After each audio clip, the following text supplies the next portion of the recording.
Geeta Mishra lovely Pandey लोकगीत channel में रउआ लोग के स्वागत बा। तो बहुत सुंदर बहुत प्यारा एगो समधी के हमनी के गाड़ी गीत लेके आइल बनी जा। तो हमरा गीत के सुन के हमरा चैनल के लाइक सब्सक्राइब शेयर जरूर करम। कमेंट बॉक्स में जरूर बताई कि हमनी के गाड़ी गीत कैसा लगल है। आज मकर संक्रांति के शुभ अवसर पर हमनी के खेत में साग खाई आइल बनी जा। तो देखी हमनी के एकदम सरसों के एकदम पीला पीला फूल के नीचे बैठ के अरे लोग के समधी गाड़ी गीत सुनावे जा रहा बनी जा।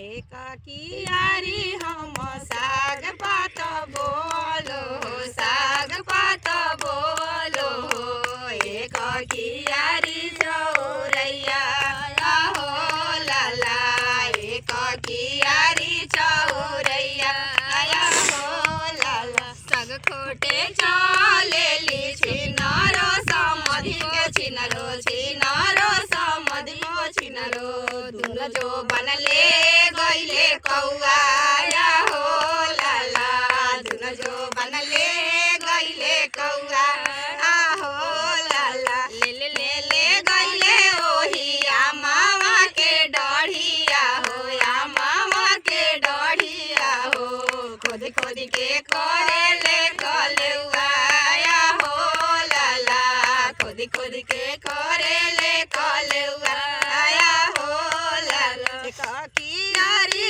हम साग पात बोलो साग पात बोलो एक कियारी चौरैया हो लाला एक कियारी चौरैया आया हो लोटे चलेली छिनारो सरवा के बहिना छिनारो सरवा के बहिना दुनो जो बनले गईले कौआ हो लाला दुनो जो बनले गईले कौआ हो लाला ले ले ले ले गईले ओही मामा के डढ़िया हो या मामा के डढ़िया हो खोद खोद के करे ले कलुआ हो लाला खोद खोद के करे ले कलुआ हो लाला। गीत अच्छा लगी तो लाइक सब्सक्राइब शेयर जरूर करम लोग।